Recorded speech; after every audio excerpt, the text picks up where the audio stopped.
Qobustanda baş verdiyi deyilən UFO hadisəsi. Bugün sizə Azərbaycanda illər əvvəl danışılan maraqlı bir hadisə haqqında danışmaq istəyirəm. Bu hadisə Qobustan tərəflərində baş verdiyi deyilən UFO hadisəsidir.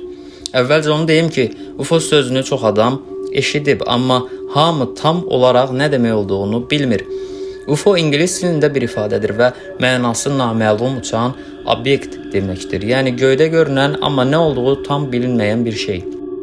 Bu o demək deyil ki, mütləq başqa planetdən gələn varlıqlardır. Sanki insanlar göydə bir şey görürlər və onun nə olduğunu anlaya bilmirlər.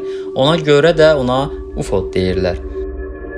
Azərbaycanda illər əvvəl belə bir hadisə haqqında danışılır. Deyilənə görə Qobustan tərəflərində gecə vaxtı göydə qəribə işıq və uçan obyektlər görülüb. İndi isə gəlin bu hadisəni elə danışaq ki, sanki biz orada olmuşuq və hər şeyi öz gözümüzlə görmüşük.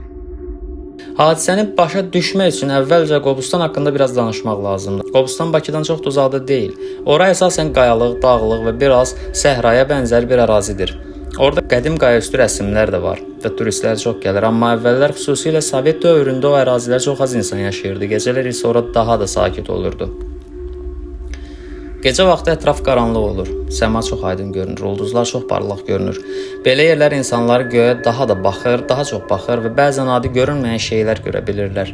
Sadə dildə desək, Qobustanda elə bir yerdir ki, göyə baş verən hər şey çox aydın görünür. Deyilənə görə bu hadisə 1980-ci illərin ortalarında baş verib. Bir neçə çoban gecə vaxtı heyvanlarını otarırmış. Bilirsiniz ki, bəzi çobanlar gecə də heyvanlarının yanında qalır. Heyvanlar itməsin və ya canavar hücumuna məruz qalmasın deyə. Həmin gecə də hava sakit imiş.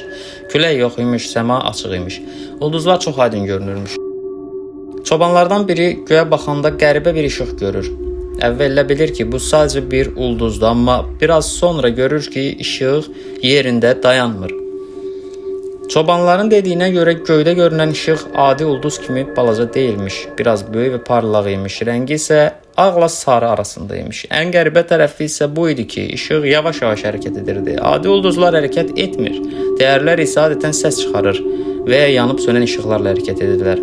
Amma bu işıq səs çıxarmırmış. Yavaş-yavaş istiqamət dəyişirmiş. Çobanlar biraz qorxurlar, çünki o vaxtlar belə şeylər çox danışılmırdı. Bir müddət sonra işıq daha da böyüyür, sanki onlara tərəf yaxınlaşırmış. Çobanların dediyinə görə obyekt biraz aşağı enəndə artıq daha yaxşı görünürmüş. Onlar deyirlər ki, obyekt dairə formasında idi, ətrafda parlaq işıq var idi, ortası isə biraz qaranlıq görünürdü. Bu da insanlara çox qəribə gəlmişdi. Sadə dildə isə onlar səmanın ortasında uçan parlaq bir boş qap kimi bir şey gördüklərini deyirdilər. Hadisəni görən insanlar təbii ki, qorxurlar. Çünki insan tanımadığı bir şey görəndə həmişə biraz qorxur. Çobanlardan biri deyir ki, gəlin buradan uzaqlaşaq. Digəri isə yox, biraz baxaq, görək bu nədir, deyir. Onlar bir müddət dayanıb o obyektə baxmaq qərarı alırlar. Obyekt isə bir neçə dəqiqə sanki havada dayanırmış kimi görünür. İndi buradan biraz dayanıb sadə izah verək. Bəzən insanların göydə gördükləri şeylər düz başa düşməyə bilirlər. Məsələn, meteor, peyk, hərbi texnika, atmosfer işıqları və s. Bunlar da bəzən UFO kimi görünə bilər. Yəni insanlar həqiqətən də qəribə bir şey görə bilər, amma onun nə olduğunu bilmədikləri üçün UFO adlandırırlar. Bu hadisənin davamında isə daha maraqlı şeylər danışılır. Obyektin birdən çox sürətlə uçub yoxa çıxması, bəzi insanların yerə işıq düşdüyünü deməsi, hadisədən sonra başqa insanların da buna bənzər şeylər gördüyünü iddia etməsi kimi. Qobustan UFO hadisəsinin ən maraqlı detalları, şahidlərin dedikləri, alimlərin fikirləri və ən qorxulu versiyalar haqqında danışmağa davam edək. Az əvvəl danışdığımız kimi çobanlar göydə qəribə bir işıq görmüşdülər. Əvvəlcə elə bilmişdilər ki, bu sadəcə ulduzdur, amma işıq yavaş-yavaş hərəkət etməyə başlayanda artıq başa düşmüşdülər ki, bu adi bir şey deyil. Onlar dayanıb diqqətlə baxmağa davam edirdilər. Gecə çox sakit imiş, ətrafda da maşın səsi var imiş, nə də başqa bir səs.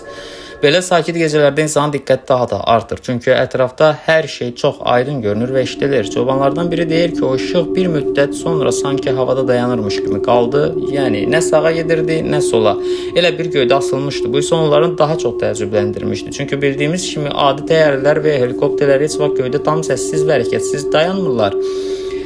Bir neçə dəqiqə keçmədən sonra işıq biraz da yaxınlaşır. Artıq onlar onun formasını daha yaxşı görə bilirlər. Çobanların dediyinə görə obyekt dairə formasında idi, yəni biraz boşqa oxşayırdı. Bu səbəbdən də dünyada UFO haqqında danışılanda Bəzən uçan boşqab sözü işlədilir. Obyektin kənarında çox parlaq işıqlar var imiş. Amma ortası biraz qaranlıq görünürmüş. Onlar deyirlər ki, işıq elə güclü idi ki, sanki ətrafda qayaların üzərinə biraz işıq süzməsi düşürdü. Bu isə hadisəni görən insanları daha da çaşdırmışdı. Bir müddət sonra obyektin yenidən hərəkət etməyə başlayır. Amma bu dəfə onun hərəkəti daha qəribə olur. O biraz sağa gedir, sonra biraz sola dönür, sonra isə yuxarı qalxır. Yəni onun hərəkət trayektoriyası təyyarə kimi düz xətt boyunca olmur. Bu da insanların fikrini daha da qarışdırır. Çünki biz bilirik ki, adi uçan aparatların hərəkəti müəyyən qaydalara uyğun olur, amma bu obyekt sanki istədiyi kimi istiqamət dəyişirdi. Hadisə haqqında qısa izah versək, burada yenə biraz sadə açıqlamağa çalışsaq, bəzən gecə vaxtı göydə görünən bəzi təbii hadisələr insanlara çox qəribə görünə bilər. Məsələn, biraz öncə qeyd etdiyimiz kimi meteorlar, kosmik peyklər, atmosfer işığı, əks olunmaları və s. Bəzən adi gözlə çox fərqli görünürlər. İnsan isə tanımadığı bir şey görəndə dərhal onun haqqında müxtəlif fikirlər yürütməyə başlayır. Məhz buna görə də belə hadisələr bəzən paranormal hadisəymiş kimi danışılır. Çobanlar deyir ki, ən maraqlı hadisə bundan sonra baş verib. Belə ki, onlar obyektə baxdıqları anda o işıq birdən çox sürətlə hərəkət etməyə başlayıb, bir neçə saniyə ərzində isə əvvəl biraz yuxarı qalxıb, sonra isə çox sürətlə uzaqlaşıb və birdən gözdən itib. Bu isə onları tamamilə heyrətləndirib, çünki belə sürətdə hərəkət edən bir şeyi onlar əvvəlcə heç vaxt görməmişdilər. Hadisədən sonra çobanlar bir müddət susub qalıblar. Onlar bir-birinə baxıb soruşublar. Sən də gördün? Digər isə deyib, hə gördüm, bu neydi axı? Onlar biraz qorxublar. Çünki insan anlamadığı bir şeyi görəndə beyində çoxlu suallar yaranır. Bir müddət sonra onlar bu hadisəni kənddə başqa insanlarla da danışıblar. Kənddə yaşayan insanlar bu hadisəni eşidəndə müxtəlif reaksiyalar veriblər. Bəziləri deyib, bu sadəcə meteor olub. Digərləri isə bunun hərbi texnika və ya uçan təyyarələr olduğunu fikirləşiblər. Amma bəzi insanlar belə deməyiblər. Bəlkə də bu başqa planetdən gələn bir şey idi.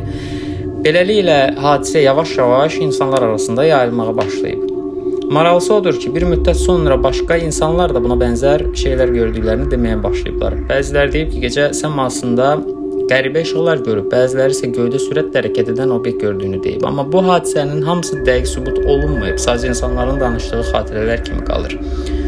Alimlərin bu mövzu ilə bağlı fikirləri fərqli olub. Alimlər belə hadisələrə adətən daha sakit və məntiqi yanaşırlar. Onlar deyirlər ki, insanların gördüyü belə obyektlərin çoxu meteor, kosmik tullantılar, peyklər, hərbi sınaqlar və s. ola bilər.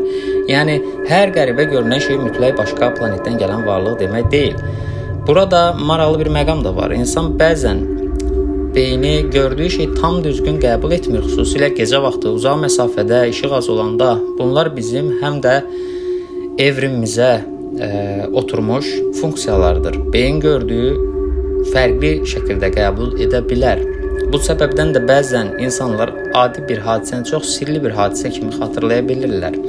Qobustanda UFO hadisəsi bu gün də Azərbaycanda danışılan maraqlı hekayələrdən biridir. Bəzi insanlar buna inanır. Bəzi insanlar isə bunun sadəcə təbii hadisə olduğunu düşünürlər. Amma bir şey dəqiqdir ki, belə hadisələr insanların marağını həmişə çəkib və çəkməyə davam edəcək. Və belə hadisələrin var olduğundan əminik, çünki belə hadisələrlə mənim özüm də rastlaşmışam. Beləliklə, Qobustanda baş verdiyi deyilən bu hadisənin illər keçsə də, hələ də insanların yaddaşında qalır. Bəziləri bunun sadəcə təbii bir hadisə olduğunu düşünür, bəziləri isə bu günə qədər bunun sir olaraq qaldığını deyir. Əslində isə bu cür hadisələr bizə bir şeyi xatırladır. Kosmos və səma haqqında hələ də bilmədiyimiz çox şey var. Bəzən gördüyümüz hər şeyi dərhal izah edə bilmirik və bu da dünyanı biraz daha maraqlı edir. Kim bilir, bəlkə də o gecə Qobustan səmasında görünən o işıq sadəcə meteor idi. Bəlkə də hələ də izah olunmamış bir hadisə, amma bir şey dəqiqdir ki, bu hadisə illərdir insanların marağına səbəb olur və danışılmağa davam edir.